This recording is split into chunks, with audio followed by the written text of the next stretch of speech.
Isang pinagpalang umaga po mga kabiyaya. Purihin po ang Panginoon, tayo pong lahat ay tumayo. Sama-sama po nating purihin ang ating Diyos ng mga Diyos at Hari ng mga Hari. Oh, hallelujah! Hallelujah! Oh, we worship you, oh God. We are here, Lord, to worship you and we give you thanks and praises for all the things that you have done. Hallelujah! Sama-sama po natin ideklara ang kabutihan ng Panginoon. Hallelujah!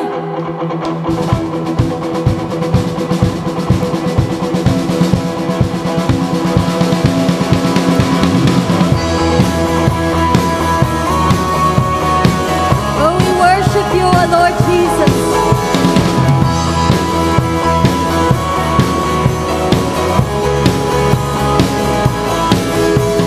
Here I am, I've come to find you. Here I am to see your grace, to bring to you an offering. I have to ask myself one thing: how can I do anything but praise? I praise you. You are God, you are Lord, you are all I'm living for. You are King of everything. I want my life to praise you.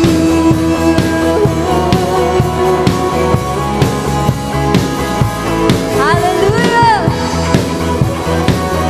Here we are, Lord, to thank you. Here I am, I've come to thank you. Thank you, Lord Jesus. And here I am, a life you changed by your grace, oh Lord. Because you gave your life for me, you crucified your son for me. And how can I do anything but praise? I praise you. You are God, you are Lord, you are all I'm living for. You are King of everything. I want my life to praise you. You are God, you are Lord, you are all I'm living for. You are King of everything. I want my life to praise you. I want my life to praise you.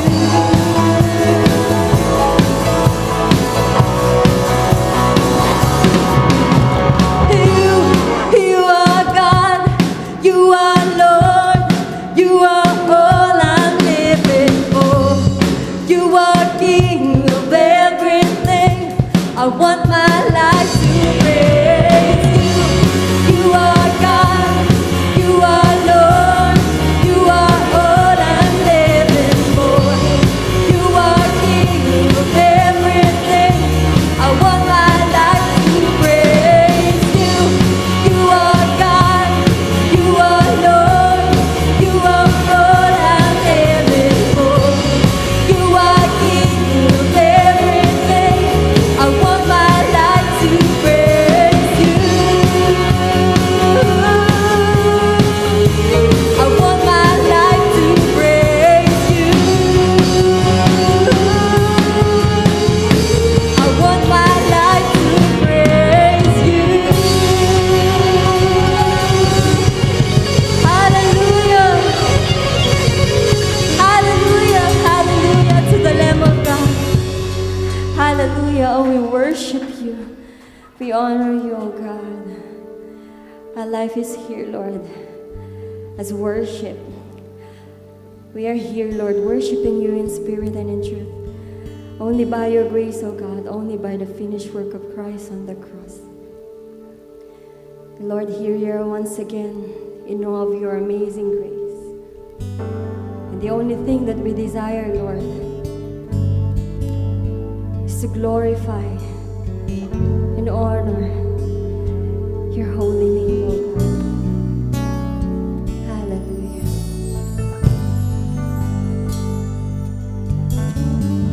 Let us once again confess it with our mouth. Hallelujah.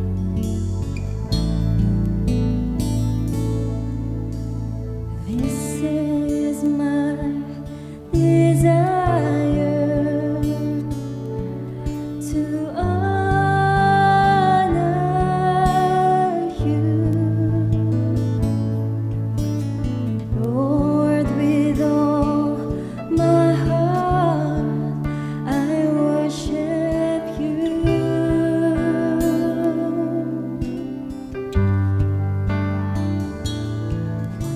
and all I have within me,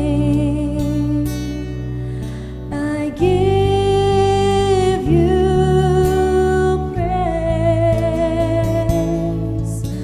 and all that I adore is in you.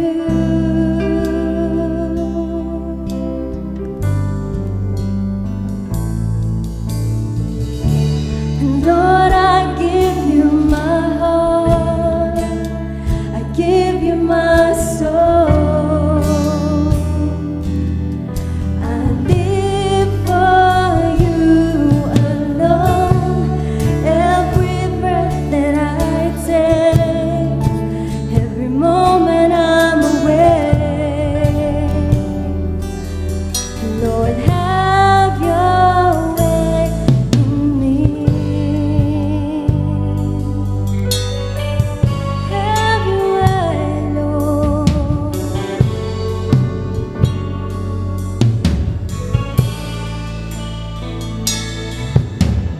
This is my desire to honor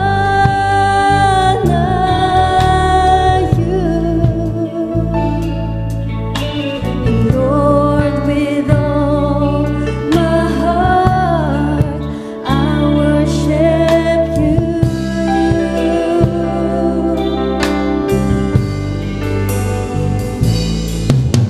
And all I have within me, I give you praise, and all that I adore is in you.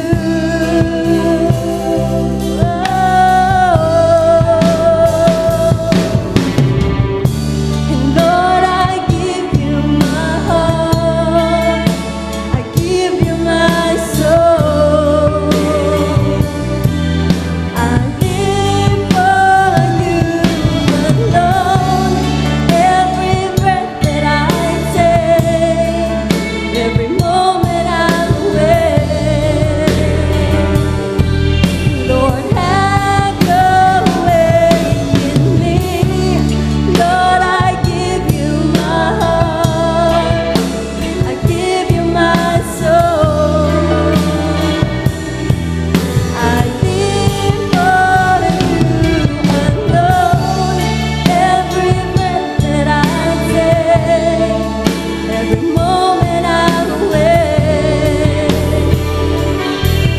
Lord, have your way in me. Hallelujah. Have your way in us, O Lord Jesus. Let us confess it once again with all our heart, with all our might. Hallelujah.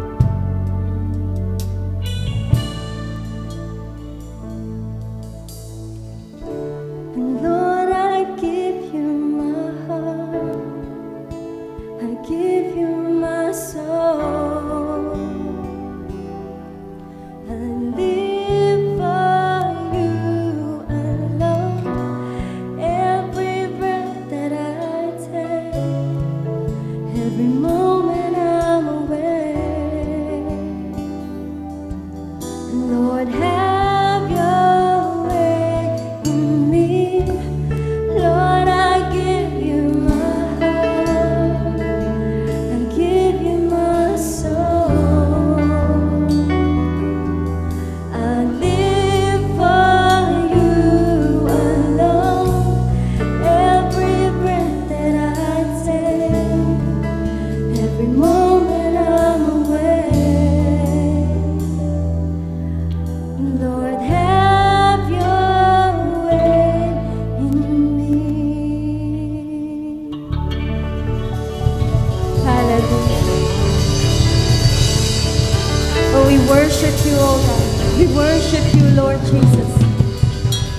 Hallelujah to the Lamb of God, who is worthy of all our praises and adoration. Thank you, Lord, that by your grace, we're enjoying your presence, Lord, and by your grace, we can freely worship you in spirit and in truth. Thank you, Lord, for the finished work of Christ on the cross, that we stand in awe of your amazing grace, O God. Indeed, Lord, you deserve all the highest praises. You deserve all the glory, honor, power, and majesty, and all the adoration.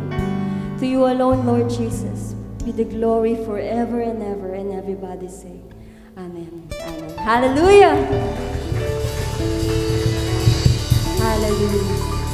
Bago po tayo umupo, pakibati po ang iyong katabi ng 2 thumbs up. You are Charito.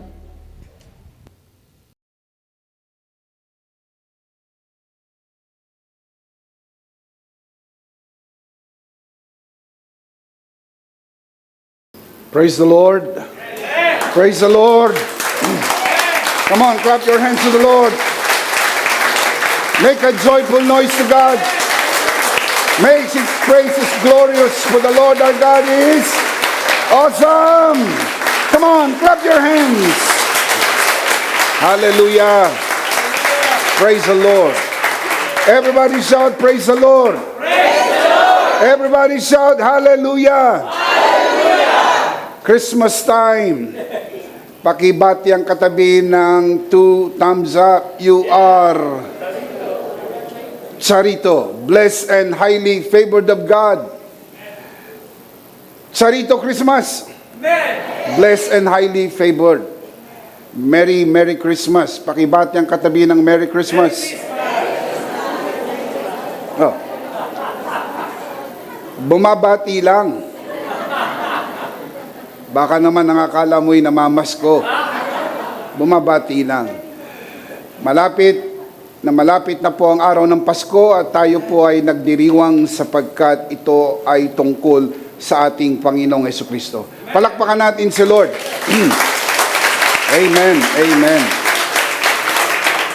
Praise God. Good morning, good afternoon, good evening mga kabiyaya. Anumang oras nyo napapanood ang broadcast po na ito. Ako po si Bishop Emmy.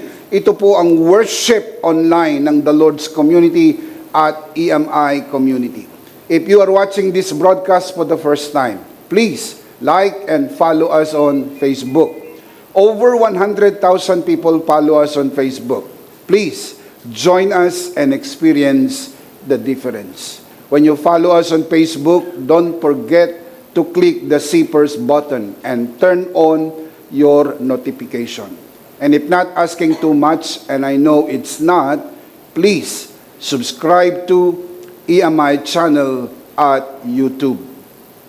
Please prepare your communion elements because at the end of this message, we will together do a Holy Communion. Sama-sama po nating idideklara ang kapangyarihan ng tinapos na gawa ni Kristo sa pamagitan po ng banal na komunyon. Ang tinapay ay simbolo ng kanyang bugbog na katawan. Ang katas ng ubas ay simbolo ng kanyang banal na dugo. Sa tuwing atin pong ginagawa ito, ating dinideklara ang kanyang kamatayan, ang kanyang pagkalibing, ang kanyang muling pagkabuhay, at ang kanyang muling pagbabalik ay atin pong matapat na hinihintay. Samantala, tayo po'y naniniwala sa kanyang mga sugat, tayo ay magaling na. Tulad ng nasusulat sa kanyang mga sugat, tayo po'y pinagaling na ng ating Panginoon. Kung ikaw ay may sakit at nanonood ka sa broadcast na ito, let me just encourage you, today is your healing day. Ito ang araw ng iyong kagalingan. Hindi aksidente na napanood mo ang broadcast na ito. Niloob at nilayo ng mabuting Diyos sapagkat sa araw na ito, pinagaling ka na ng Panginoon. Let's say together, today is your healing day. Let's say this, today is my healing day. Palakpakan natin si Lord. Hallelujah. Thank you, Jesus. Let me encourage you to worship the Lord with your offering. As it is written, honor the Lord with your wealth. Proverbs chapter 3, verse 9. At the latter part of this broadcast, we will let you know how you can easily give your offering. Palagi ko po itong sinasabi sa inyo, Ang pagbibigay sa gawain ng Panginoon ay hindi po pagbibigay ng kontribusyon, hindi po pagbibigay ng donasyon, ayuda, at lalo't higit, hindi pagbibigay ng limos. Ang tawag po dito, pagsamba. Genesis 22, the Bible calls it worship. Giving is worship unto the Lord. That is why we encourage you to worship the Lord with your offering. Because the truth is, you are not just watching a broadcast, you are worshiping the Lord with us. And giving is an integral part of your worship. The Apostle Paul writes, each man should give what he has decided in his heart to give, not reluctantly or under compulsion. For God loves a... Let me hear it from you. God loves a... God loves a cheerful giver. 2 Corinthians chapter 9, verse 7. Palaging tandaan, walang maliit na halaga na hindi makakatulong. Lahat ng mahalaga, maliit man o malaki, ay mahalaga at makakatulong. Ang pagbibigay sa gawain ng Panginoon dapat palaging bukal sa puso, kusang loob, at hindi napipilitan. Just to say this from our hearts here at EMI, thank you so much for giving to the Lord. Thank you for joining us today. Thank you for watching this broadcast. Thank you also for sharing this broadcast and inviting your friends to watch this grace-filled and life-changing broadcast. Much, much appreciated. Before we dive into the pool of spiritual learning today, palagi ko po itong sinasabi sa inyong mga kabiyaya at maging sa mga nanonood sa broadcast po na ito. Bago nagkaroon ng pandemya last year, we have 6 services here at EMI. 6 a.m., 8 a.m., 10 a.m., 3 p.m., 5 p.m., and 7 p.m. Over 1,000 people come here in a given Sunday to worship the Lord. Miss na miss po natin ang mga araw na tulad nito. Nami-miss niyo po ba ang mga araw na tulad nito? Totoo po. From our hearts, we can say we miss days like this. Alam ko po na ganun din po ang damdamin ng bawat isa. Ito po ang ating panalangin. Lord, bring back the good old days. Pinapayagan na po ang online and also on-site worship services sa maraming mga lugar. At dito po sa atin mga kapatid ay meron na pong on-site worship. Mas maluwag, mas maraming upuan, mas maraming tao ang makakapunta upang makapanambahan. More seats available. At kung malapit po kayo sa aming worship center, dito lang po kami matatagpuan sa NLEX, Valenzuela Exit, Paso de Blas, Valenzuela City. We would like to extend this invitation to you. I'm talking to you who are watching this broadcast. If you are near our worship center, please come and join us in one of our 4 services, 6 a.m., 8 a.m., 10 a.m., and 3 p.m. Come, join us, and be blessed. Come and experience the difference. Thank you so much for joining us today. At sa lahat ng mga kabiyaya na narito sa bulwagang ito, maraming salamat sa inyong pagpunta upang sumamba. Palakpakan natin sa Lord.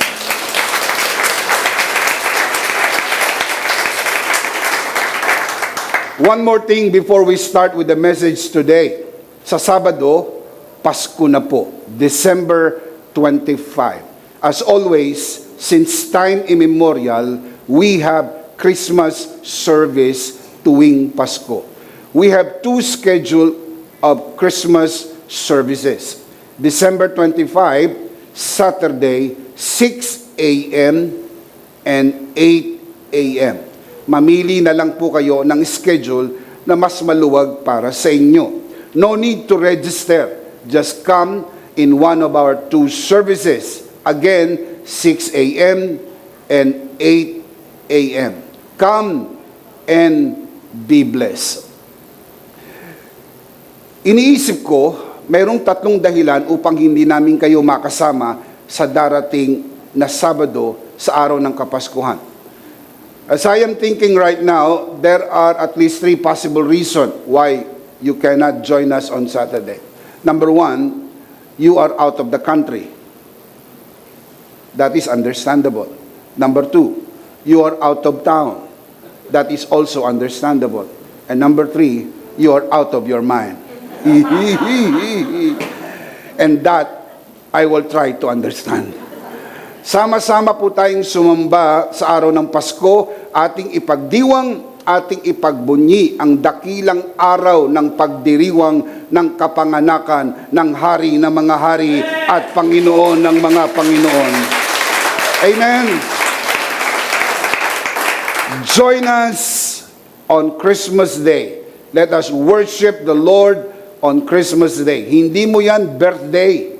Birthday yan ng ating Panginoong Jesucristo nang siya po'y magkatawang tao at ipinanganak sa sabsaban ng Bethlehem noong unang Pasko. See you on Christmas and Merry Christmas to all. Palakpakan si Lord. Hallelujah. Amen.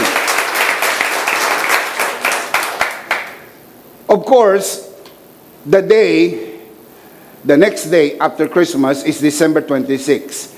This is the last Sunday of 2021. For all the reasons in the world, you do not want to miss this, sapagkat gusto mong tapusin ang taon ng 2021 na marinig ang mensahe ng biyaya at baunin ito pagpasok sa bagong taon. Regular po ang schedule ng ating services sa December 26. Don't miss one of our 4 services, 6 a.m., 8 a.m., 10 a.m., 3 p.m. No need to register. Just come and experience the difference. At kayong nanonood sa broadcast na ito, ang aming pong panalangin, sana minsan man lang ay makasama namin kayo dito po sa on-site worship service. Magsimula na po tayo mga kabiyaya. Sa araw po na ito ay ating ipagpapatuloy ang ating pong series, The Bible Explains Part 24. Atin pong ipagpapatuloy ang ating discussion sa controversial issue tungkol po sa tithing. What does the Bible say about tithing? Part 3. Let's commit this verse to the Lord. Tayo po'y manalangin. Aming Ama, Diyos na makapangyarihan sa lahat, maraming salamat po sa papuri at pagsamba. Maraming salamat po sa bawat isang naparito sa loob ng bulwagang ito upang sumamba sa spirito at katotohanan at tanggapin ang iyong mabiyayang salita. Maraming salamat din po sa mga nanonood sa broadcast na ito na kasama naming sumasamba. Pinagkakatiwala po namin sa inyo ang mahalagang sandali na ito. Anuman ang aming sasabihin, anuman ang aming gagawin, magbigay palagi ng kapurihan sa marangal mong pangalan at pagpapala sa lahat ng kapatiran. Ito po ang aming samot dalangin sa pangalan po ng Panginoong Hesus, tayong lahat ay magsabi ng Amen. Palakpakan si Lord. Amen. Come on, malakas sa palakpak para sa Lord. Amen. Magkaroon po tayo ng mabilis na pagbabalik-aral. I am not going to explain the whole thing, but this is just a very quick review. Nang sinimulan po natin ang controversial na topic po na ito, I said, tithing, though it involves money, it is not all about money. It is all about our heart. Sapagkat sa totoo lang, kapag napag-uusapan po ang pera, ang iba'y tumataas ang kilay, ang iba nagsasalubong ang kilay, at ang iba'y nag-aahit ng kilay. Dahil ang iniisip po nila, pera na naman yan. Tungkol na naman yan sa pera. Wala na bang ibang pwedeng pag-usapan, kundi pera? Pera na naman. Hindi po ito tungkol sa pera. Tungkol po ito sa ating puso. Matthew 6:21, Jesus said, "For where your treasure is, there your heart will be also." Kung nasaan ang iyong kayamanan, naroon ang iyong puso.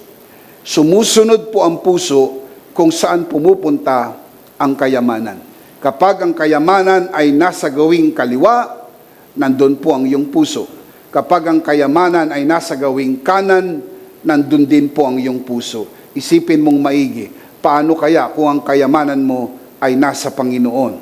Doon mo rin matatagpuan ang iyong puso. Sapagkat hindi ito tungkol sa kayamanan. Ito'y tungkol sa iyong puso. Paano natin ito nasabi? Sa 40 parabola ng Panginoon, ang 11 po rito ay tungkol sa pera. Ibig sabihin, maraming beses binanggit ng Panginoon ang tungkol sa pera.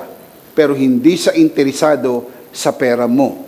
Interesado siya sa puso mo. Dahil kapag sinakmal po ng kasakiman ang ating puso, mas malaking mawawala po sa atin. Tithing simply mirrors the heart. The heart of the problem is the problem of the heart. Sabi ng Panginoon sa Luke 12:15, watch out, be on your guard against all kinds of greed. There are so many kinds of greed. And Jesus said, you need to watch out. You need to guard your heart against all kinds of greed. Man's life does not consist in the abundance of his possessions. Hindi ito tungkol sa iyong kayamanan. Hindi ito tungkol sa damit na iyong sinusuot, pagkain na iyong kinakain, bahay na iyong tinitirhan, sasakyang iyong minamaneho. Hindi po. Tungkol ito sa iyong puso. 1 Timothy 6:10, the Apostle Paul said, for the love of money is the root of all kinds of evil. What is the root of all kinds of evil? The love of money. Take note, not money. Hindi po masama ang pera. Ang pera po ay pagpapala ng Diyos. Gamitin ito ng tama.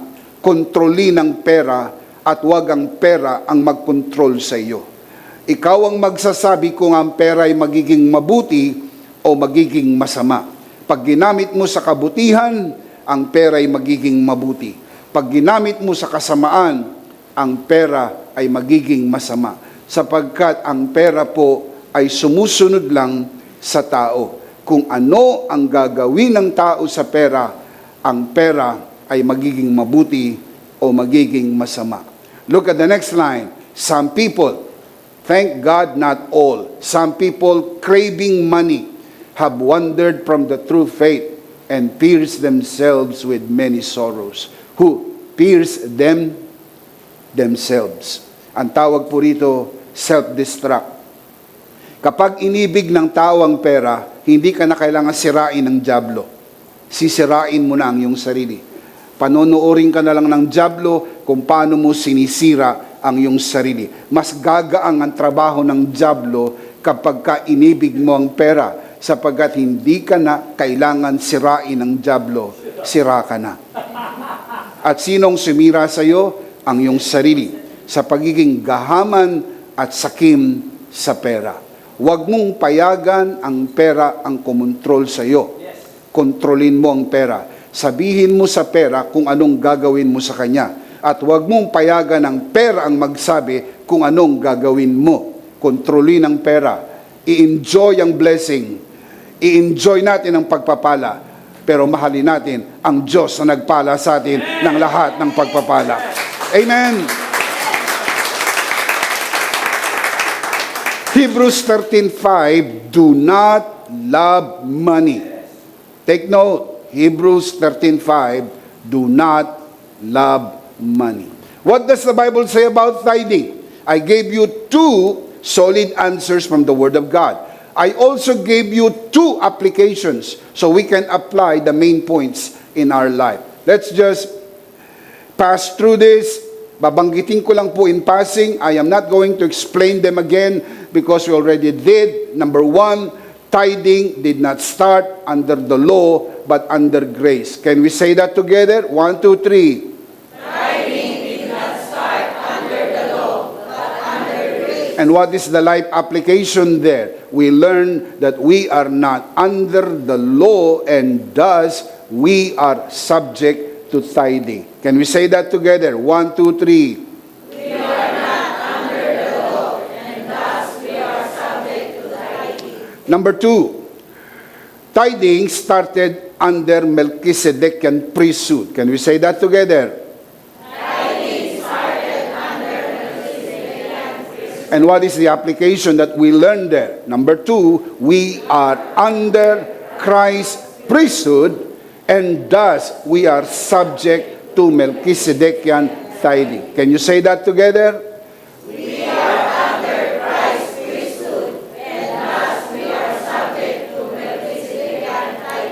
Very good. Hindi ko na po yan ipapaliwanag uli sapagkat matagal pong paliwanagan po yan.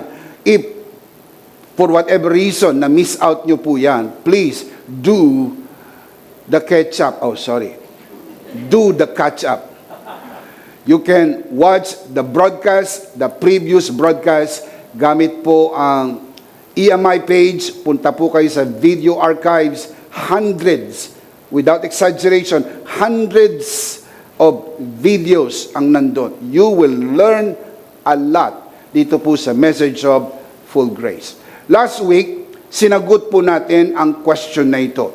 What is the difference between Melchizedekian tithing and Levitical tithing?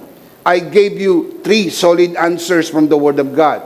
Same thing, I'm not going to explain them sapagkat naipaliwanag na po natin yan last week.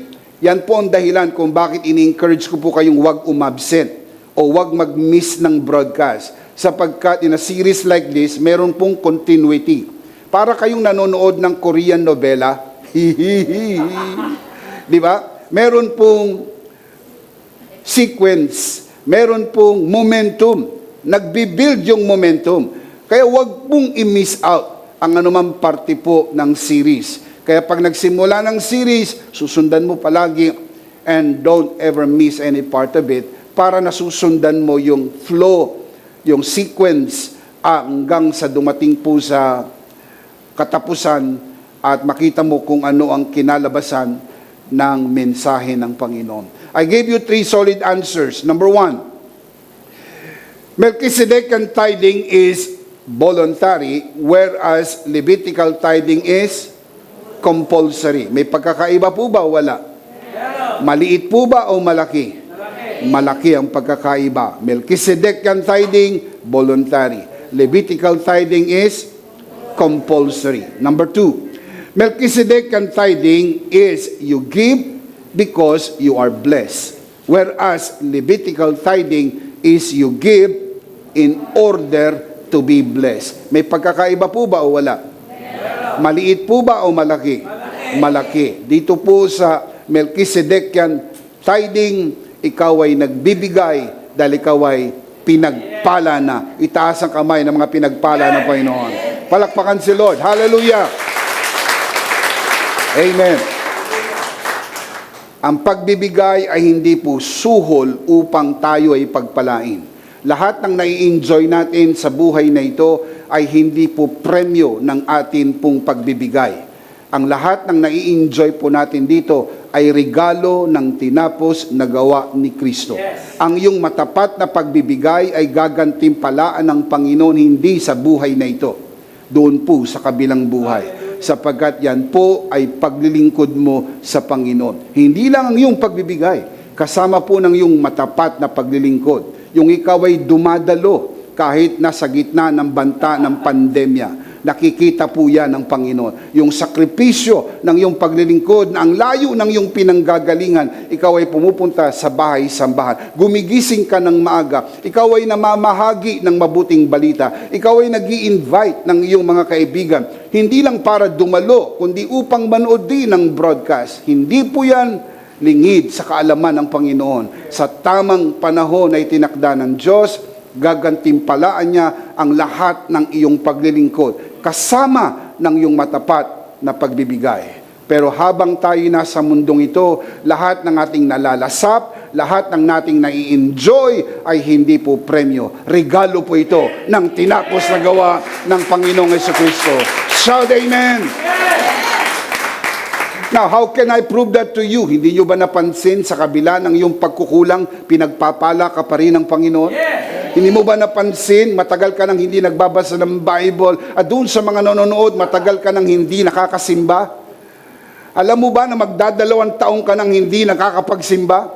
And yet, God is still blessing you. You know that? Hindi ka ba nagtataka, pinagpapala ka pa rin ng Diyos? Dumaan ka sa COVID, tinamaan ka ng COVID, pero pinagaling ka ng Panginoon. Bakit? Sapagkat hindi yan premyo ng iyong paglilingkod. Regalo yan ng tinapos na gawa ni Kristo sa krus ng Kalbaryo.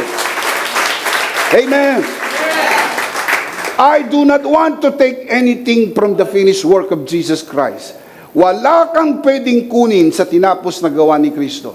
Sapagkat sa totoo lang, nang si Kristo'y namatay sa krus ng Kalbaryo, binayaran niya ng lahat. Kaya ang sabi niya, it is finished. Pinirmahan niya ang tseke ng pagpapala para sa iyo. Enjoy the blessing and the favor of God. Praise God. Ang sabi ko sa inyo, hindi ko ipapaliwanag. Pero hindi ko mapigil ang sarili ko.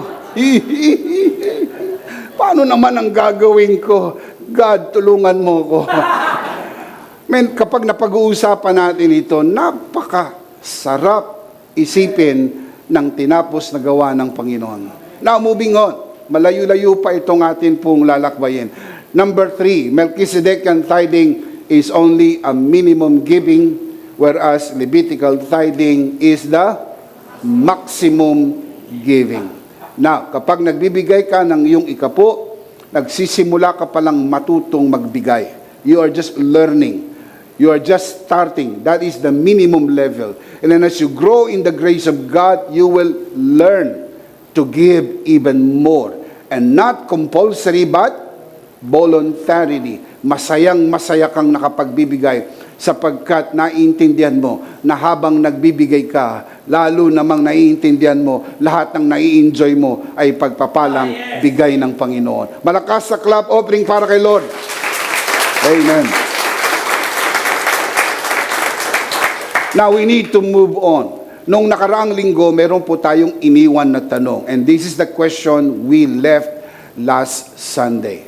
Does Melchizedek still receive tithes today? Sa wikang Pilipino, si Melchizedek ba'y tumatanggap pa rin ng ikapu ngayon? Na bakit natin ito itinanong? Kasi walang kaduda-duda, alam natin tumanggap siya ng ikapu kay Abraham. Recorded in Genesis chapter 14 verse 20. So, kung ang tanong, si Melchizedek ay tumanggap ng ikapu noon, ang sagot, oo. So, ang kontrobersya ito, ngayon ba, sa panahon natin, tumatanggap pa rin ng ikapu si Melchizedek? Na, bakit mahalaga si Melchizedek? Siya po ang ating high priest. Si Jesus Christ po ang Melchizedek. Ang Melchizedek po ay si Jesus Christ. So, si Abraham nagbigay ng ikapu kay Melchizedek. Si Abraham nagbigay ng ikapu sa Panginoong Jesucristo. So ang tanong, ang Panginoong Jesucristo ba bilang si Melchizedek tumatanggap pa rin ng ikapu ngayon? Does he still receive tithes today? The answer is yes. Of course, I need to show you the verse because the verse is the voice of God. Hebrews chapter 7 verse 8. Look at the scripture. Here, referring right here on earth, mortal men, referring to Levitical priests, receive tithes. Napansin nyo, kahit po yung word na receive, nasa present tense. Kasi nang isulat po ito, hindi pa po nasisira ang templo. Ang book of Hebrews, approximately written between 64 to 69 AD. Ang destruction po ng temple, 70 AD.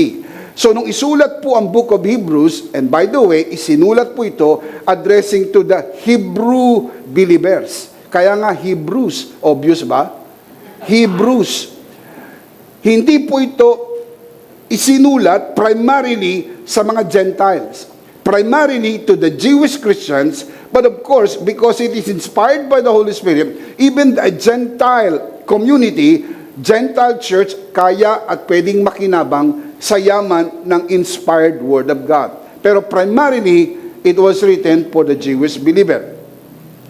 Dito sa lupa, yun pong mga tao, tinutukoy po mortal men, referring to the Levitical priests, tumanggap at tumatanggap ng ikapo. Here on earth, mortal men receive tithe. But there, may dalawang lugar na binabanggit. Una, dito sa lupa, but there, referring to heaven, but there, he, referring to Melchizedek, receives, present tense, receives them referring to the tithes, receive them of whom it is witness that he lives. So ang tanong, kung si Melchizedek ay tumatanggap pa ng ikapo ngayon dahil ito'y nakasulat sa present tense, ang sagot, oo. Tumatanggap pa ng ikapo ang Panginoong Jesucristo ngayon sapagkat ito po ay nakasulat sa present tense. Meaning, right now, kapag tayo'y nagbibigay ng ating ikapo, ginagamit ng simbahan pero hindi po ang simbahan ang tumatanggap. Ang tumatanggap ng iyong ikapo ay ang Melchizedek ng langit. Walang iba kundi ang ating Panginoon. Ang church, ang siyang ginagamit ng Panginoon na avenue para po magamit ang ating mga ikapo sa paraan ng pagpapalaganap ng mensahe ng biyaya sa buong mundo. Kaya kapag nagbibigay ka, hindi ka nagbibigay ng contribution o donasyon o tulong sa simbahan. Baguhin natin ang ating mindset. Maaring ginagamit niya ng simbahan sa napakaraming mga pamamaraan na iniisip ng simbahang ito'y makakatulong sa propagation of the gospel, pero ang tumatanggap ng iyong ikapo ay ang ating Panginoong Jesucristo. Hebrews chapter 7, verse 16, following verses. Look at verse 16. One who has become a priest not on the basis of regulation as to his ancestry. Ang tinutukoy po dyan na one, referring to the Lord Jesus Christ. Tinanggap niya ang pagiging saserdote, hindi ayon sa lahi.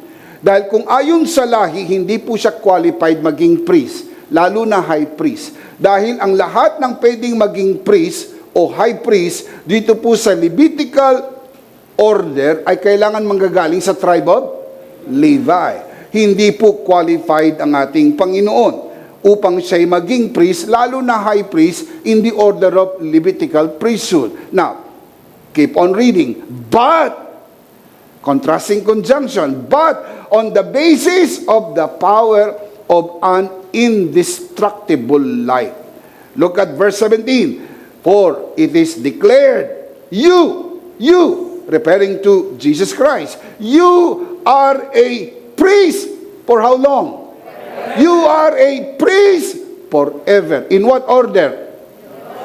In the order of Melchizedek. Kaya ang ating Panginoon Kristo, ang ating pong high priest. Kaya ang susundan po natin, yung Melchizedekian priesthood.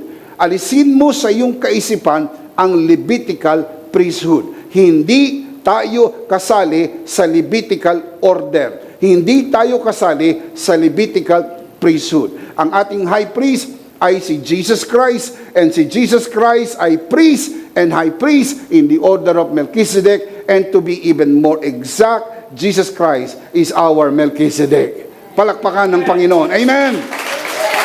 Hallelujah! And He is priest for how long? Forever. Sa makatwid, mga kapatid, maiintindihan natin na meron pa ring tithing ngayon sapagkat hindi nawawala ang pagka-high priest ng ating Panginoong Jesucristo. Now, look at verse 8. Hebrews 7:8. Here on earth, mortal men, sino yung mortal men? Levitical priests receive tithes, but there, where? In heaven, Melchizedek receives them. Tumatanggap pa, hindi na? Tumatanggap pa po ng ikapo. Receives them of whom it is witness that he lives. Now, look at the immediate context. Kasi kailangan makita po natin kung ano ang sinasabi ng verse na ito. Hindi lang yung verse, kundi yung mga kasamang verses doon sa itaas at doon sa ibaba. Now, look at verse 11. If perfection could have been attained through the Levitical priesthood, for on the basis of it, referring to the Levitical priesthood, the law was given to the people. So maliwanag maintindihan na ang kasama po ng Levitical priesthood ay ang law.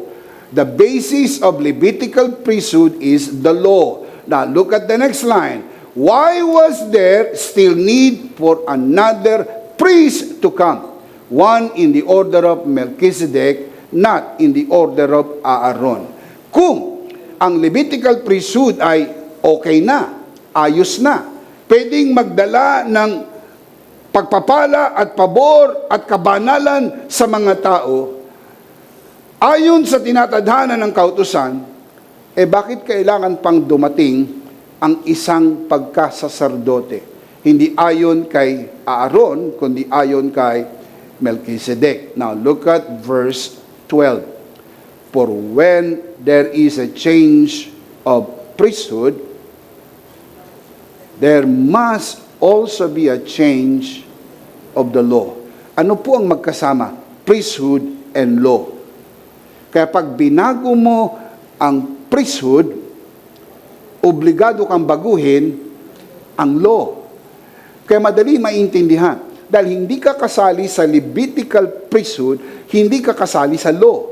Dahil ang katambal ng priesthood ay law. However, if you change the priesthood, you must also change the law. Ang kausap po ng may sulat ng Book of Hebrews ay ang mga Jewish Christians. Sila po ay nasa ilalim ng Levitical priesthood, nasa ilalim po sila ng Law of Moses. Let me show you. Merong tinatawag pong Levitical priesthood under the Law of Moses. Merong tinatawag pong Levitical Melchizedekian priesthood under the law of Christ. So there are two laws, the law of Moses and the law of Christ. And there are two priesthood, Levitical priesthood and Melchizedekian priesthood. Now look up here, look at my eyes. And you who are watching this, look up here. Dahil dalawa po ang priesthood, dalawa rin po ang law. Ang mga Hudyo, kapag na-born again, lumilipat po sila from Levitical to Melchizedekian. So, obligado sila na lumipat from the law of Moses to the law of Christ. Tayo po, wala tayong kautusan. Tayo po'y walang tipan. Tayo po ay covenantless, tayo po'y lawless, tayo po ay hopeless, tayo po ay helpless, tayo po'y lessless. The only thing we were given is grace. Kaya mula sa walang tipan, nagkaroon tayo ng tipan. At ang tipan na naibigay sa ating mga hintil ay ang tipan ayon sa masaganang biyaya ng Diyos. So tignan yung maigi. Law of Moses, Levitical priesthood. Law of Christ, Melchizedekian priesthood. 1, 2,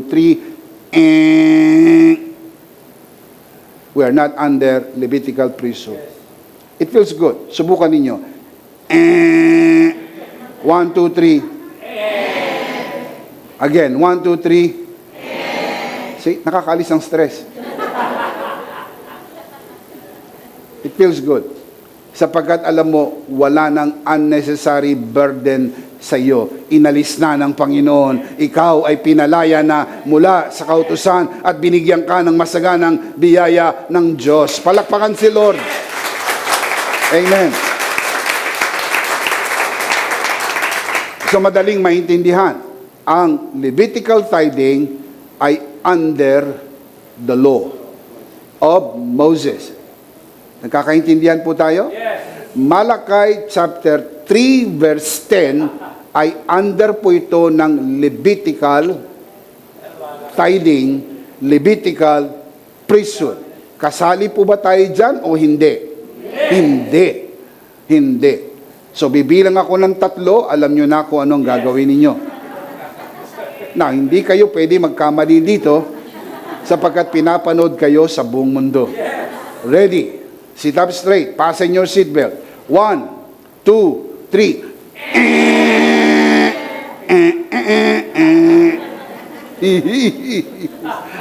Malakay 3:10 is not for us.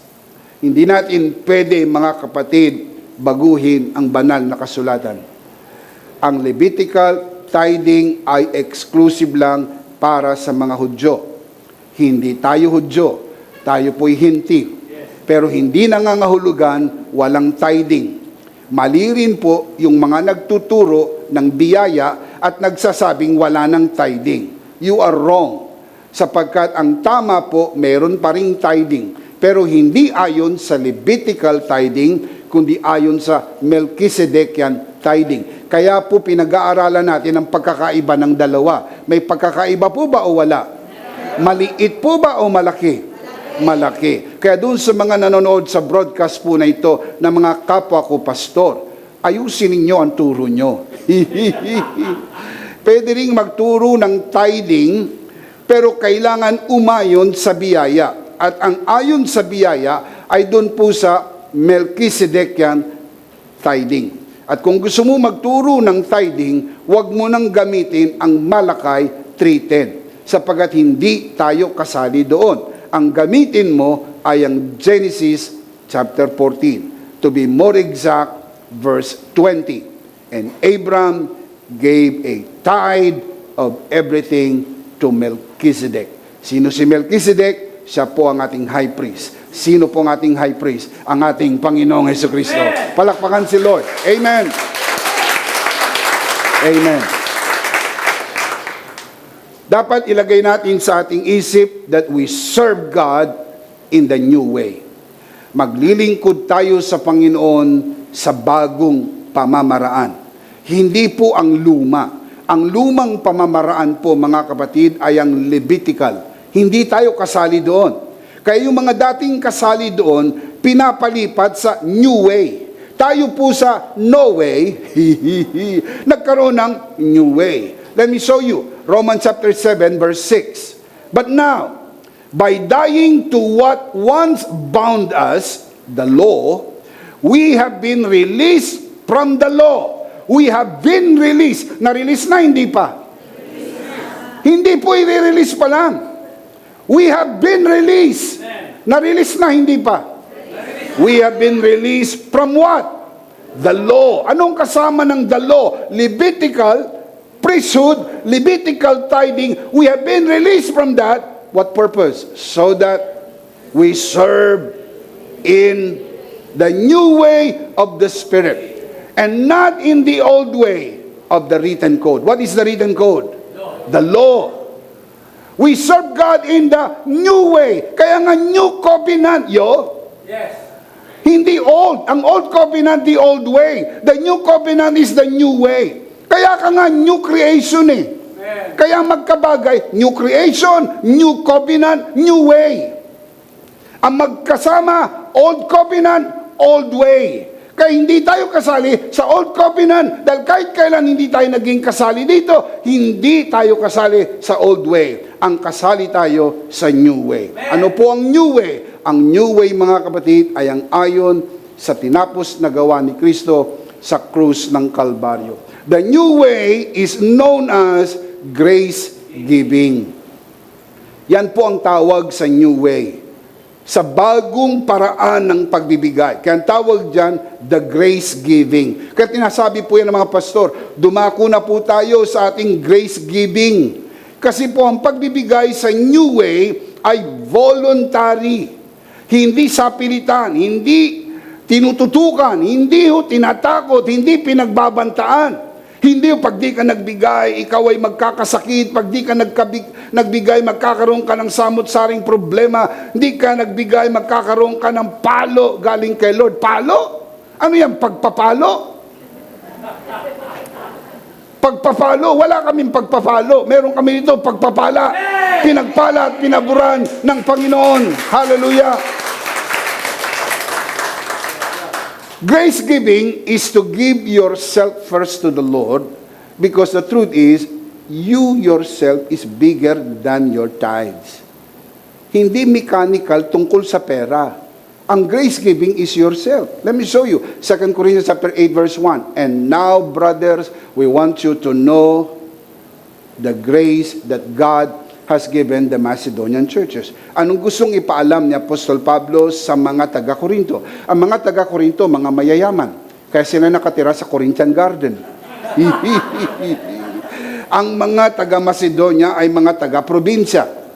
Probinsya po yan ng Macedonia. Mga mahihirap na simbahan. Sinulatan ni Pablo yung mga mayayamang Kristiyano. At sabi niya, gusto ko ipaalam sa inyo ang biyayang ibinigay ng Diyos sa mga taga-Macedonia. Ano po yon? Look at verse 5. And they, the Macedonian churches, did not do as we expected. but they gave themselves first to the Lord. Yun po yung grace giving. Lumagpas po sila higit sa minimum. Ang minimum po tithes. But whenever you give yourselves to the Lord first, then you have surpassed the minimum. And then to us in keeping with God's will. Listen up. When you have given yourself to the Lord, tithing is never a problem because you are bigger than your money. Can you say amen? Nagkakaproblema ka lang sa tithing sapagkat hindi mo pa naibigay ang sarili mo sa Panginoon. Hindi yan tungkol sa pera. Pag binigay mo ang iyong ikapo, 10%, magkano pang naiwan? 90%. Paano magiging problema yan sa pera? Napansin mo ang partihan? 90 sa iyo. 10 kay Lord. Kanya lahat. Kanya lahat ng ginagamit mo. Lakas, talino. Yung hangin na lumalabas sa dalawang butas ng ilong mo. Walang electric fan sa loob, no? Yung hangin na lumalabas sa dalawang butas ng ilong mo. Mas malakas ang labas niyan pag malaki ang butas. Pero napansin mo, kahit malakas ang buga, dahil malaki ang butas, pares din. Hindi ka sinisingil ng extra. Lakas mong gumamit ng hangin. Meron kang extra bayad. Wala, libre lahat. Talino, galing, husay. Nakatapos ka mag-aral, akala mo dahil magaling ka. Hindi, biniyayaan ka ng Panginoon. Kaya ka nakatapos mag-aral. Blessing ni Lord yan. Nakakuha ka ng trabaho dahil akala mo magaling ka. Hindi. Natatanda mo ba? Ropor ka, ropor. Last section, ropor. Tapos supervisor ka ngayon? Hihihi. Anong tawag dyan? Tapos nagulat ka? Nasa ilalim mo yung nasa row 1? Inuutusan mo lang yung nasa row 1, yung first honor ninyo, ay trabahador mo lang? Oh, bakit? Anong tawag dyan? Baka magkamali kayo. Ang tawag dyan, biyaya ng Panginoon. The grace of God, the grace of God, the grace of God. Oh. Pag naintindihan mo yan, giving is never a problem. Ikaw ang masayang nakapagbibigay. Tawag mo sa pagbibigay, privilege. Masaya ako dahil yung aking ibinibigay ay nakakatulong para lumaganap ang mensahe ng biyaya sa buong mundo. Palakpakan si Lord. Amen. If you have given yourself to the Lord, what else can you not give? Absolutely nothing. Wala ka nang pwede pang ipagkait kapag naibigay mo na ang iyong buhay sa Panginoon. Can you say amen? You have to start from the minimum and then you progress. Giving will just be chicken. Napakadali. Tithing is just chicken. Nahihirapan lang po yung iba, nag-i-struggle.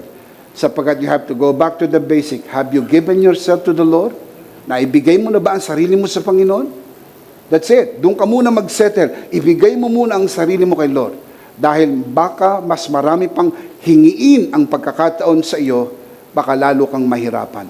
Sapagkat ang mahalaga sa lahat, maintindihan natin, lahat ng mayroon tayo ay bigay ng Panginoon. Amen. Palakpakan si Lord. Amen. Amen. Did you understand and even realize that God did the same thing? Ibinigay ng Diyos ang kanyang anak. Nung ibigay ng Diyos ang kanyang anak, ibinigay niya ng lahat, kasama ng anak. So it is not giving everything, it is giving the Son. Because when God gave the Son, He has given everything with the Son. Kaya pag nasa iyo ang anak, nasa iyo ng lahat. If you got Jesus, you got it all. Para kang SM. You got it all. Can you say amen?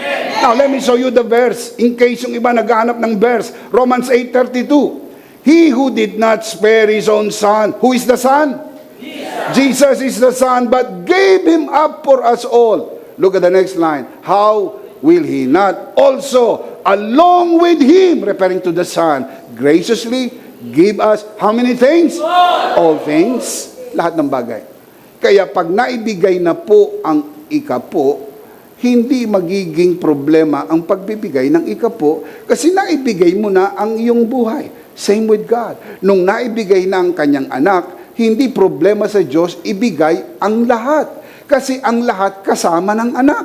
Pag nasa iyong anak, kompleto ka na. Because in Christ, you are complete. In Christ, you are blessed and highly favored. In Christ, you are Charito, blessed and highly favored of God.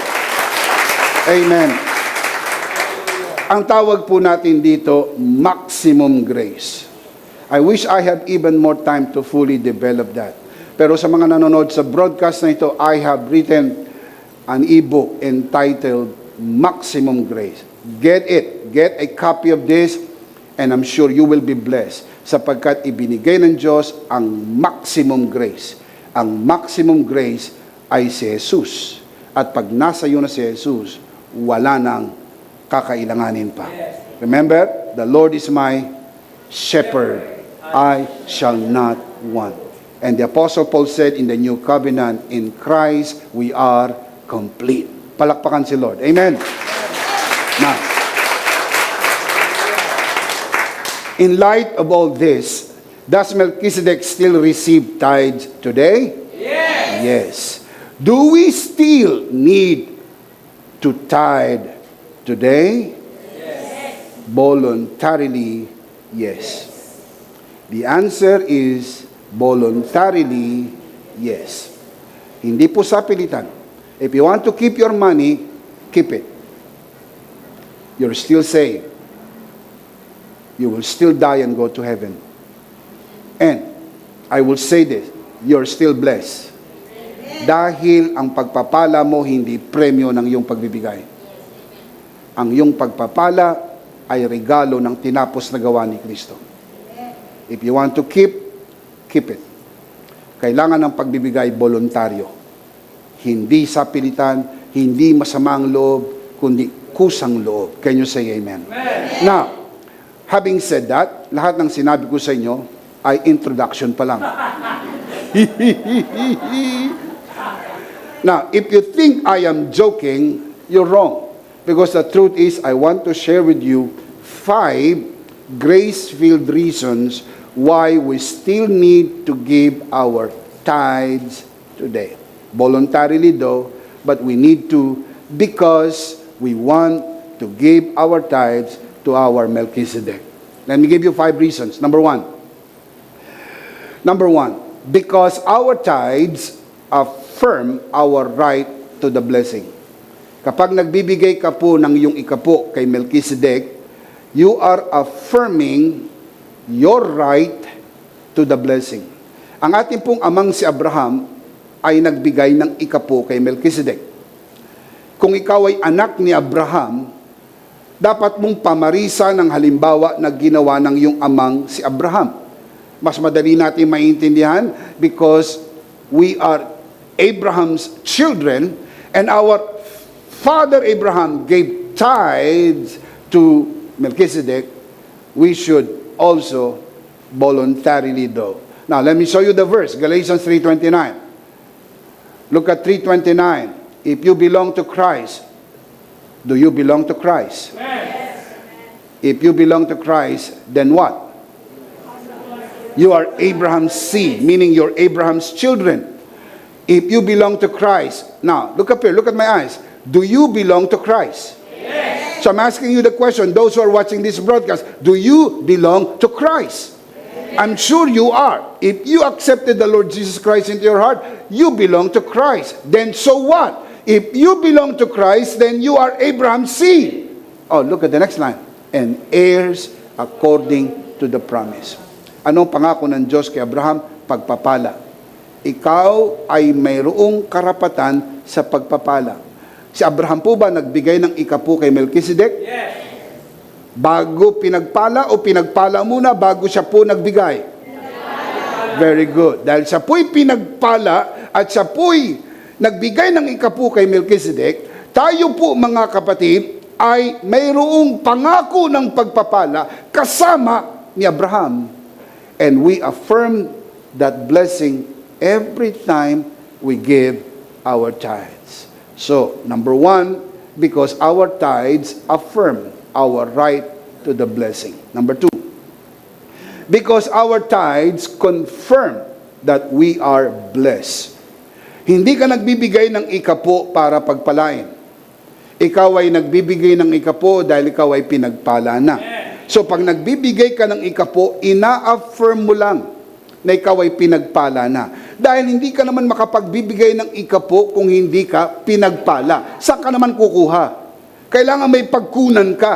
Kaya pinaliwanag ko sa inyo last week kung saan ang galing yung word na maaser. Galing po sa salitang asar o oser. Galing po yan sa kayamanan, ikasampung bahagi ng iyong kayamanan. So nauna ang kayamanan bago ang ikasampung bahagi. Saan mo kukunin ang ikasampu kung walang pagkukunan? So you're already blessed. And every time you give your tithes, you are confirming that you are blessed and highly favored of God. Ephesians chapter 1 verse 3. Praise be to the God and Father of our Lord Jesus Christ, who has blessed us in the heavenly realms with every spiritual blessings in Christ. Pinagpala na o hindi pa? Pinagpala na. Lakasan po natin. Pinagpala na o hindi pa? Pinagpala na. Kaya ikaw ay nagbibigay hindi para pagpalain, ikaw ay nagbibigay dahil ikaw ay pinagpala na. Itaas sa kamay ng mga pinagpala ng Panginoon. Come on, raise your hand. Palakpakan si Lord. Amen. Thank you, Jesus. Amen. Yung pong word na bless po dyan, eulogeo, sa Greek grammar, erustens, once blessed, forever blessed. No one can reverse the blessing that God has already spoken over you. Sinabi niya na, pinagpala na kita.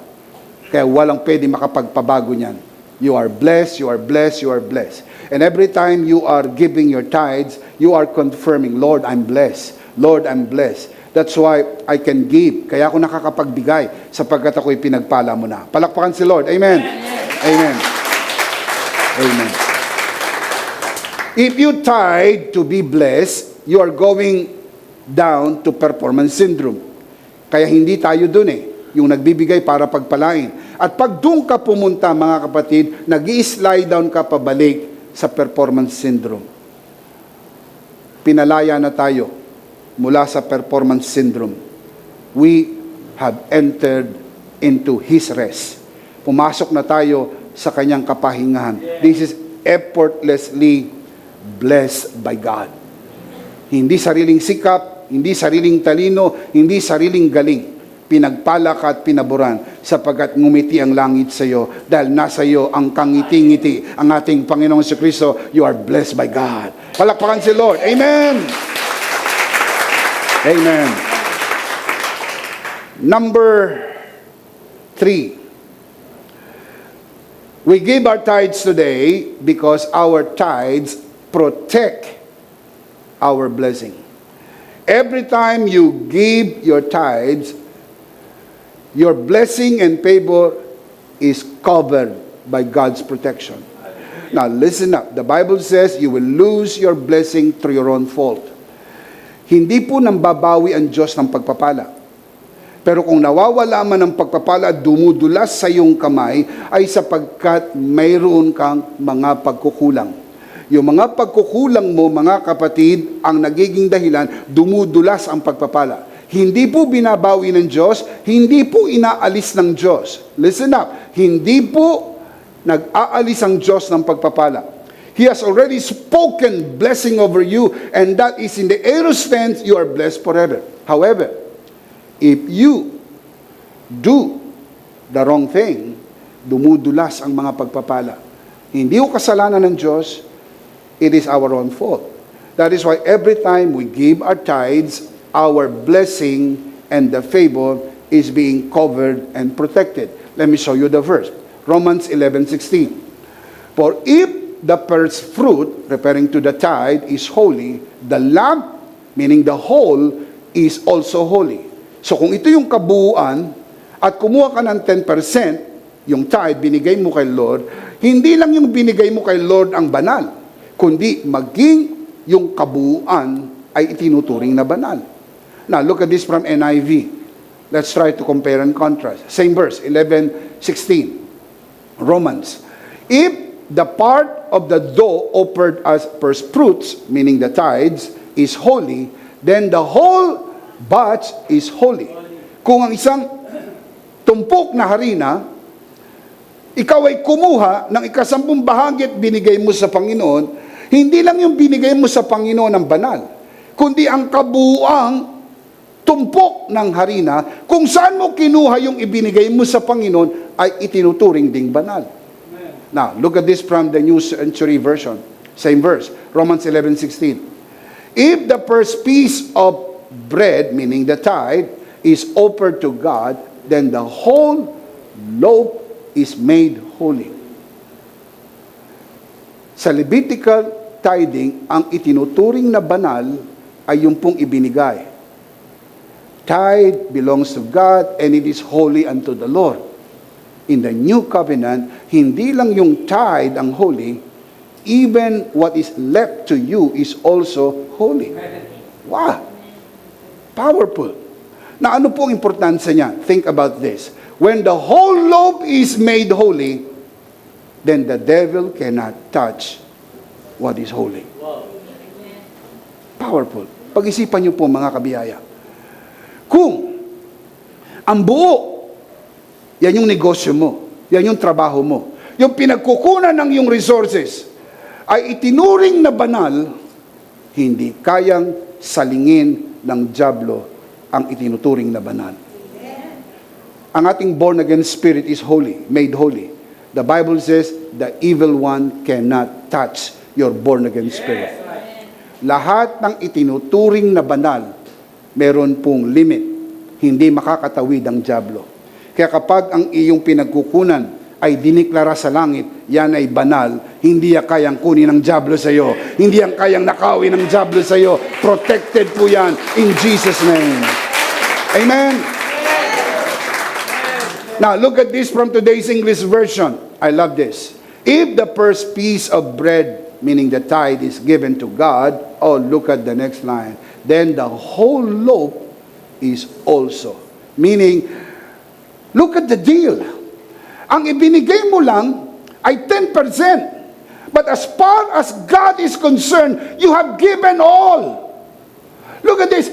Look at the verse. Let's read it slowly. If the first piece of bread, that is your tithe, is given to God, yun yung binigay mo kay Lord, then the whole loaf is His also.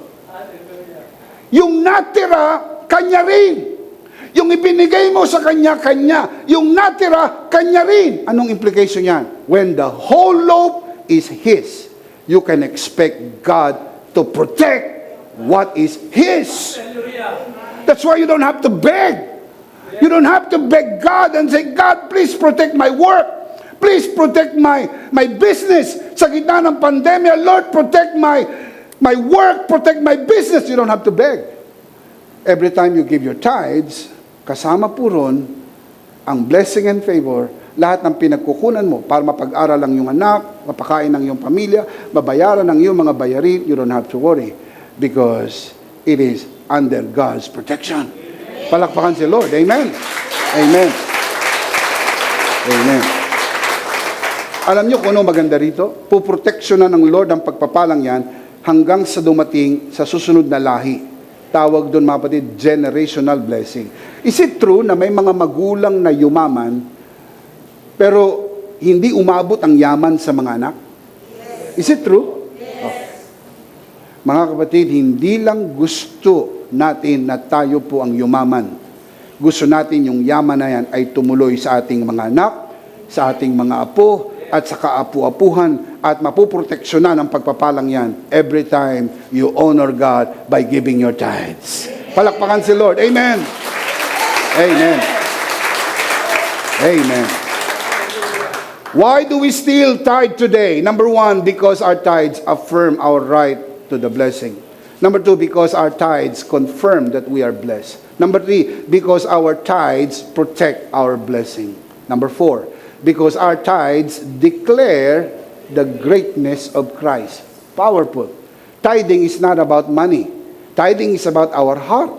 Our heart recognizing the greatness of Christ.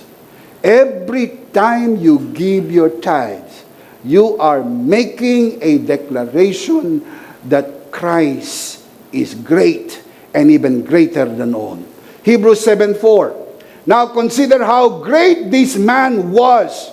The context of Hebrews chapter 7, Melchizedek. If you read verse 1, verse 2, verse 3, it's all about Melchizedek. And Jesus Christ is the Melchizedek. Now consider how great this man was, referring to Melchizedek, to whom even the patriarch Abraham gave 10 tithe of the spoils. Now, isipin nyo, si Abraham nagbigay ng ikapo kay Melchizedek. Now, look at verse number 9. Even Levi, who received tithes, referring to the Levitical tithing, paid tithes through Abraham, so to speak. For he, referring to Levi, was still in the loins of his father when Melchizedek met him. Let me explain. Nung mag-ikapo si Abraham kay Melchizedek, so to speak, maging si Levi ay nag-ikapo na rin kay Melchizedek. Bakit? Kasi wala pa po si Levi. Si Levi ay nandun pa po sa katawan ni Abraham. Remember, wala pa pong Israel. While wala pang Israel, wala pa po si Jacob, wala pa yung 12 tribes, wala pa po yung anak na si Levi. Nakakaintindihan po tayo.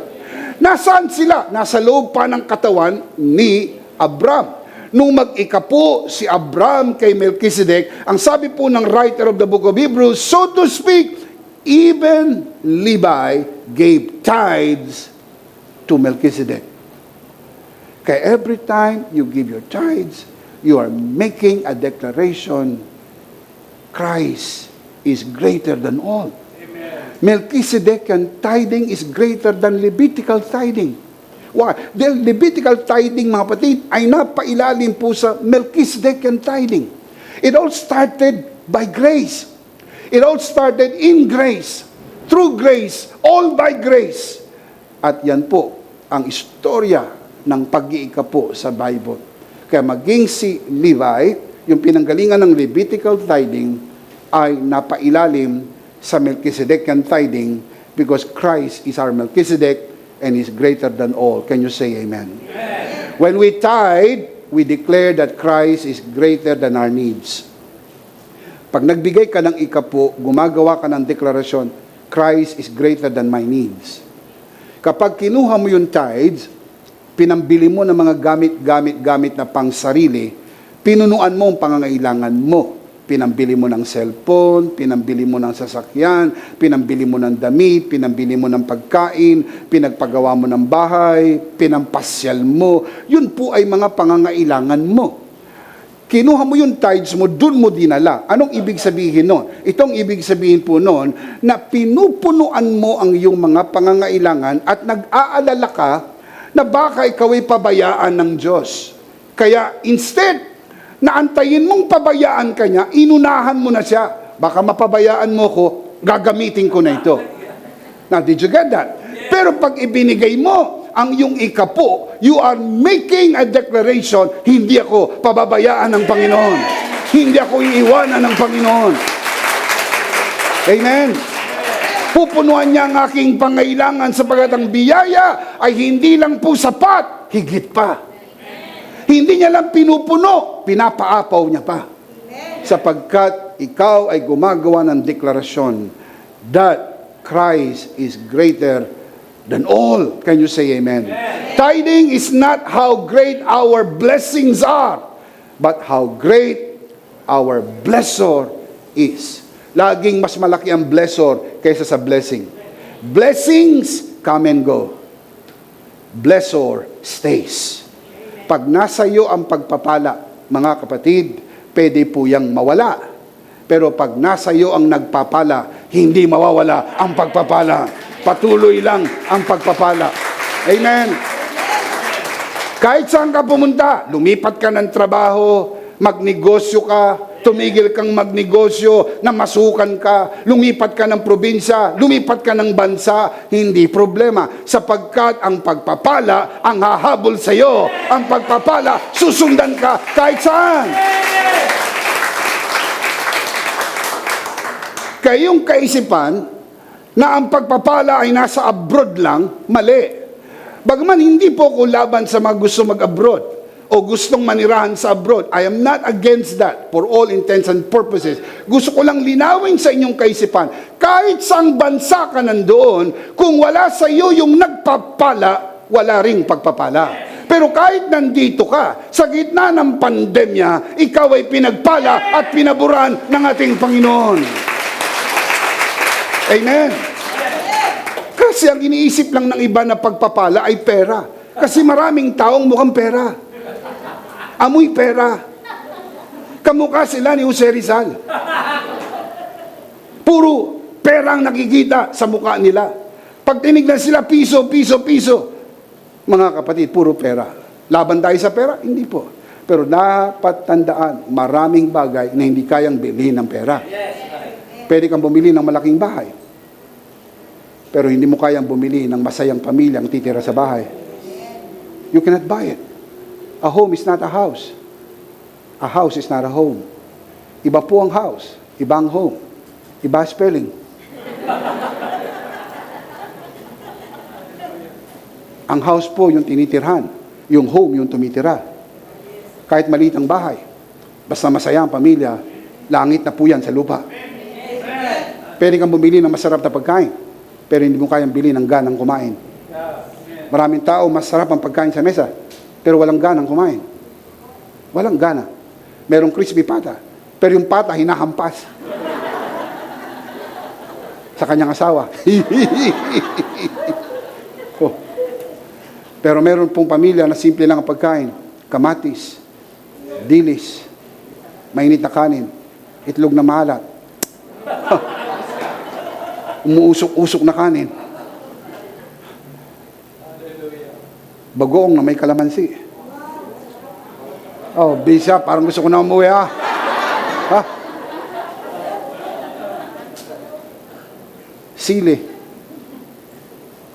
Tapos mag-asawang nagkakasundo na magkasabay kumain. Na habang kumakain, tumitigil sila at nag-i-smack pa. Saya niyan. Saya niyan. Kaysa naman sarap ng kinakain mo, mag-isa ka. Habang kumakain ka, yung asawa mo nagbubunga nga. Yung kinakain mo, hindi pa bayad. Oh, paano mo naman malululun yun? May bahay ka nga malaki, masarap ang iyong pagkain. Pero wala doon ang pagpapala. Ang tunay na pagpapala, hindi ho puro pera. Kahit walang masyadong pera, yung wala ka lang sakit, pinagpala ka na at pinabura na ng Panginoon. Amen. Amen. Pero itong magandang balita, kung nasaan ka man ngayon, hindi po yan ang last page ng life mo. Hindi yan. Tuloy-tuloy ang pagpapala ng Panginoon. Pataas ng pataas, paunlad ng paunlad. Naalala niyo po yung awit? Paganda ng paganda. Papogi ng papogi. Payaman ng payaman. Pataba ng pataba. Oh, sapagkat dumadaloy ang pagpapala ng Lord. Palakpakan si Lord. Come on, give Him praise. Hallelujah.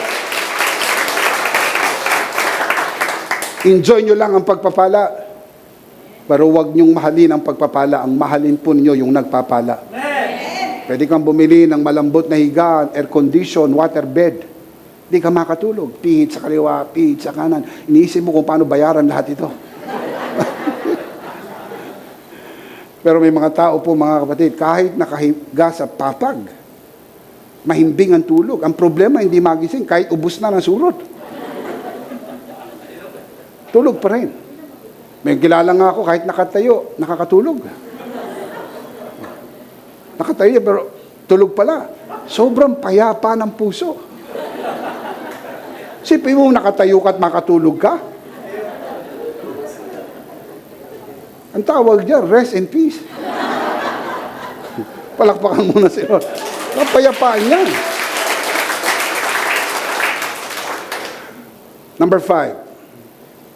Why do we still tithe today? Number 5, because our tithes declare that Christ lives.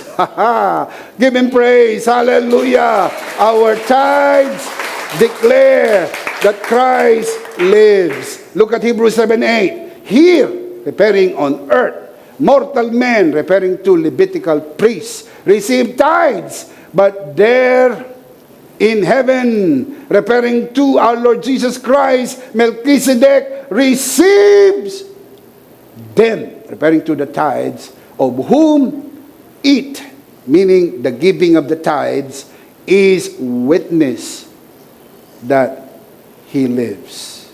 Can you say amen? Amen. Remember, the word receives, sa Greek grammar po, present participle. Ibig sabihin po niya, mga kapatid, receiving, ing form, participle, meaning Christ is receiving, tumatanggap. Yun po ang nakalagay sa Greek grammar. At yung word po na receive ay nasa passive voice. Ano ibig sabihin nun? Ang active voice, doer of the action. Ang passive voice, receiver of the action. Ano ibig sabihin? Christ, listen up, Christ is receiving, voluntarily receiving your offering, not collecting. Collecting is active voice. Kinukolekta. Receiving is passive. I'm just receiving. Gusto mo ibigay, tinatanggap ko. Ayaw mong ibigay, hindi kita pipilitin. Hindi kita tatakutin. Hindi kita hambalusin. Hindi kita tutubuhin. Hindi kita dudus-purdusin. Walang pananakot, walang banta. If you want to keep your tithes, keep it. I still love you. Sabi ng Panginoon, I still bless you. Kasi I cannot deny what my Son has accomplished on the cross. Yung ginawa ng anak ko sa krus ng Kalbaryo, pinagpalakad, pinaburan, I cannot take anything from that. You're still blessed, you're still forgiven, you will still die and go to heaven. Walang mababago ron. But in the event, mag-decide ka, I want to give my tithes voluntarily. Passive voice, I am just receiving it. Tinatanggap lang ng Panginoon kung ano ang kusa nating ibinibigay. Remember, of whom it, referring to the giving of tithes, is witness. Ano po ang pinapatotoo ng iyong ikapo? Na siya'y buhay. Every time you give your tithes, you are making a clear declaration that He lives. Amen? Amen. Come on, can you say amen? Amen. Remember this song? Because He lives, I can face tomorrow. You know that song? Because He lives, all fear is gone. Sing. No, He holds my future, and life is worth a living just because He lives. Lift up your hands. Because He lives. Let's worship the Lord. I can face tomorrow because He lives. All fear is gone. Because I know. Because I know. He holds my future. Oh, yes, you do. Life is worth a living just because. One more time. I sense the presence of God. Because He lives. I can face tomorrow.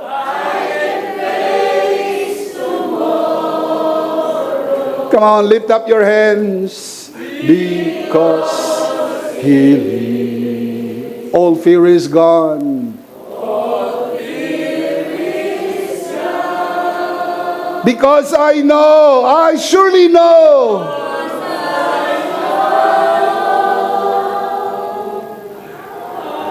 holds my future, and life is worth a living just because He lives. For He is Lord. He is Lord. He is Lord. He has risen from the dead. He has risen from the dead, and He is Lord. Every knee should bow.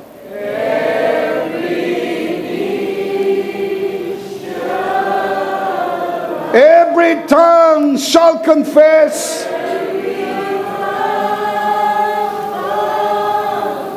that Jesus is Lord. Jesus Christ is Lord. For the last time, lift up your hands to God, for He is Lord. He is Lord. Come on, sing from your heart.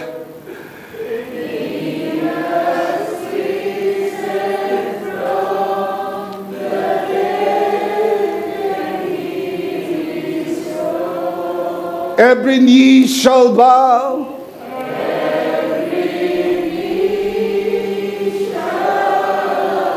Every tongue confess.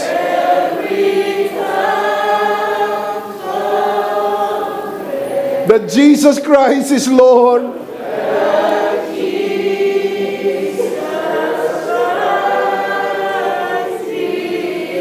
For the very last time, He is my Lord, for He is Lord.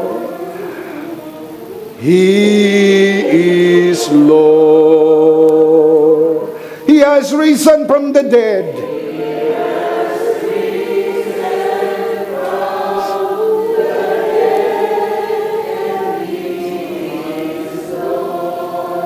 Every knee shall bow.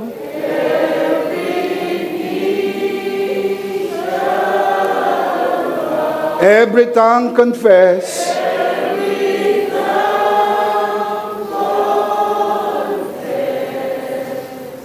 That Jesus Christ is Lord. Give Him praise, give Him praise. Come on, give Him praise. Hallelujah, hallelujah, hallelujah.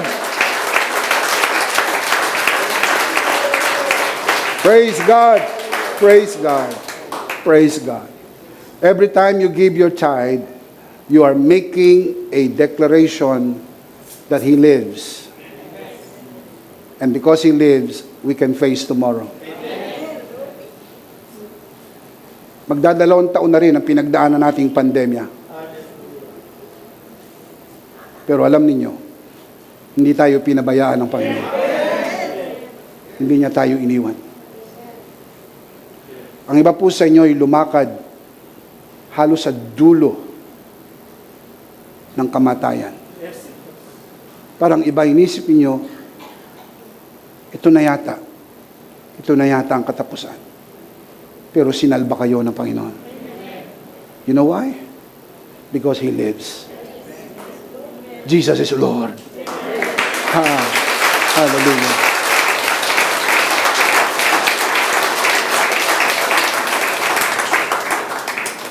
Pag inisip mo ito, it is totally unthinkable. It's totally absurd na ipagdamot ko ang para sa Kanya, gayong binigay niyang lahat para sa akin. It's not about money. Look up here. You are watching this broadcast. It's not about money. I hope you're getting the right message. We're not talking about money. We're talking about our hearts. What is the condition of our hearts? Once we realize the greatness of Jesus Christ, once we realize the greatness of His resurrection, tithing is never a problem.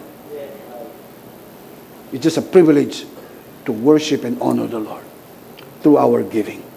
Palakpakan si Lord. Hallelujah. Amen. Oh, yes. Let's see them again. You can see this on your screen. Malakas. Basahin natin ng sabay-sabay. Voluntary po ang pagbibigay ng ikapo under Melchizedekian priesthood. Under Melchizedekian tithing. Why do we still tithe today? 5 grace-filled reasons. Ready? Sit up straight. Ready?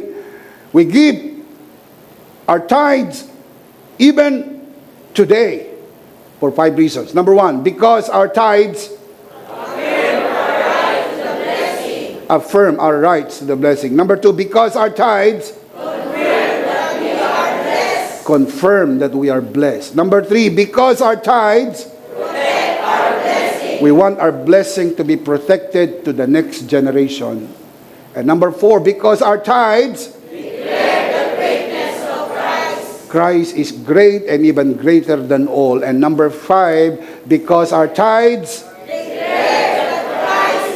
always remember that our tithes declare that Christ lives. And because He lives, I can face tomorrow.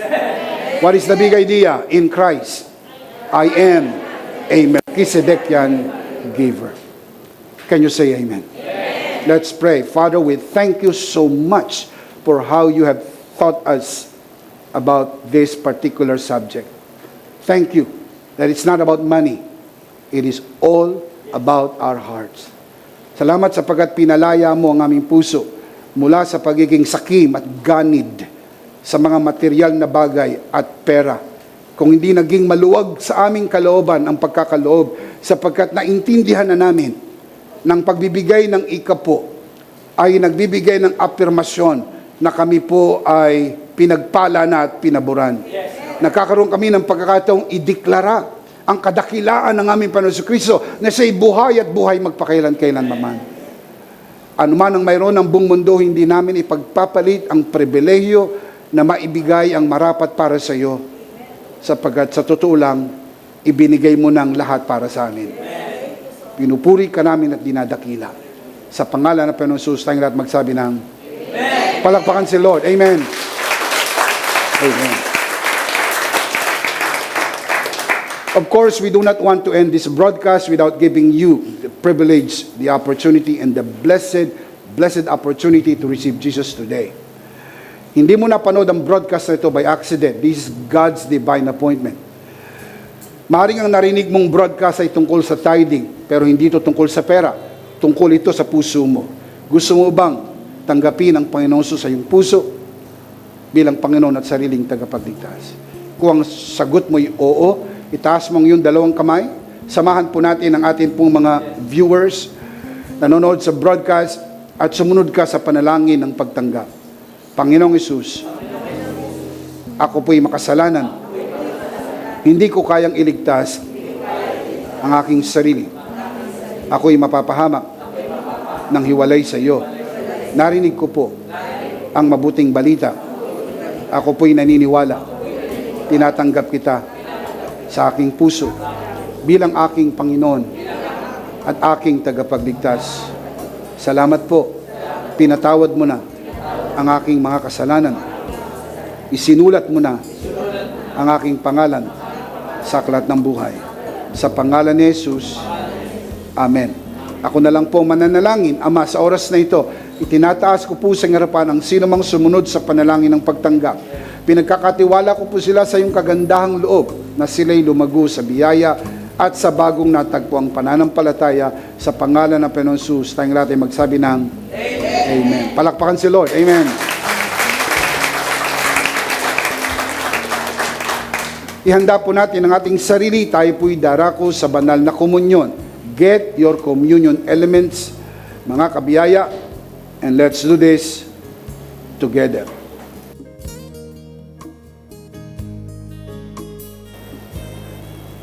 Let's do this together, mga kabiyaya.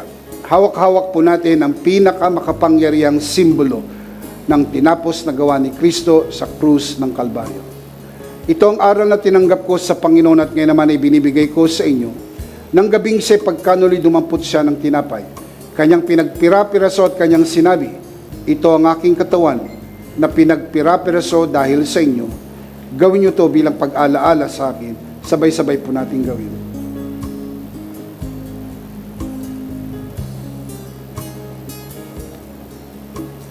Gayun din naman matapos magapunan ay kanyang hinawakan ng saro at kanyang sinabi, ito ang saro ng bagong tipan na pinagtibay ng aking dugo.